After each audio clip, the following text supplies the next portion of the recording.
Hello, Craig Smith of the Home Education Foundation in Palmerston North, New Zealand. We're talking about how we as parents can educate our children at home. One of the questions that comes up is, what are some of the positives and negatives about using textbooks, the textbook approach? Well, that's a very good question. Now, most of us who have gone to school for like 13 years, we're very familiar with the textbook approach. There's the book, you work your way systematically, starting at chapter 1, work your way through chapter 2 and 3. And of course, at the end of each chapter, you've got your series of thought questions or discussion questions or essay questions or whatever they might be. So you work your way through those. And hopefully by answering the questions, looking back at the material, that's somewhere in there, hopefully you'll become familiar enough with the material that you'll actually know something about the subject being covered. Well, some of the positives about textbooks is that there's that very systematic approach, and the questions are already there at the end of each chapter. They're quite nice. It's helpful for the parent who wants to be the teacher. There's the thought questions already there for you. That's pretty nice. Another thing is the textbooks are usually rather well presented, well written, and they look good, and they're often, one of the negatives is that they're often rather expensive. Another negative is that often textbook publishers want you to buy into their series, and so you'll buy into this one at this level on the history, and buy into this one at this level on the science. And so once you do that, you really need to continue to buy that series in the science and that series in the history. And man, those are expensive books, so they've got you now hooked into their system, and you have to keep buying in their books. Otherwise the student will get confused because they get the next book in the series, or what you thought was the next book in the series, and it doesn't quite follow the one that they were doing before, and so it might be a bit of a problem. Or if you try to swap and go to another series because you found another series that looks really good, nicer pictures or whatever, well, your child might be a bit bamboozled because now that you've jumped horses in midstream. So that's one of the downsides, is that textbooks tend to hook you into a system where you have to keep following their system all the way down the line. So you can be on a rather expensive treadmill here. But positives are, they're usually well presented material, quality book, and it's a lot of well researched material with good study questions, and study guides are often included in the pages.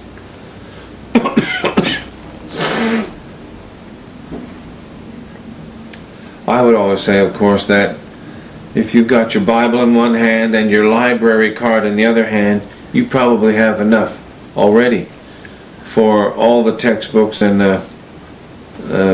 materials that you need, and you can get most of that for free. The libraries, and your own personal library at home, and the libraries of your friends, often you'll find enough fantastic reading material in there to give your children a great grounding in basic history and science.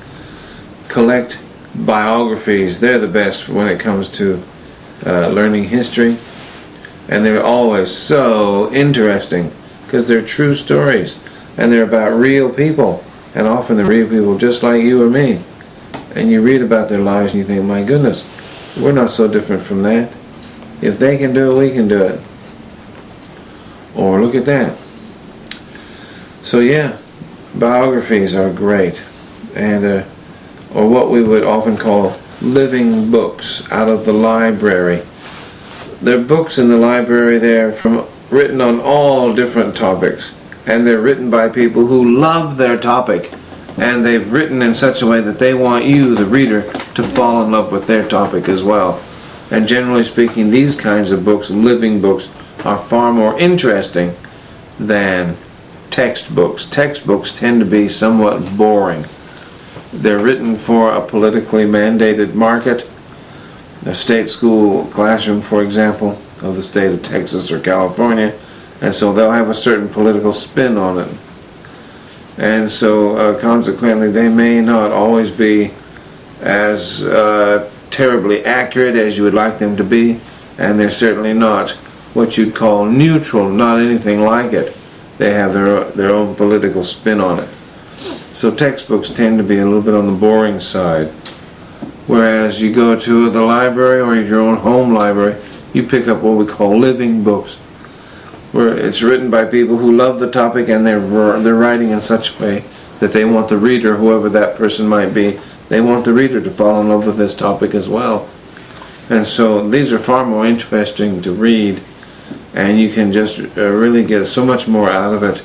And of course, no matter what it is, you can, in the context of reading the story, there'll be keywords in there. You can use those as keywords to go search out related topics, and often your book would, if it's a well-written book, it'll have an index at the back, and it'll have a bibliography at the back, and you can use that to launch out and do far more research on it and really come to grips with the subject as you're able to follow it up and as you have the interest to do so. Thank you very much.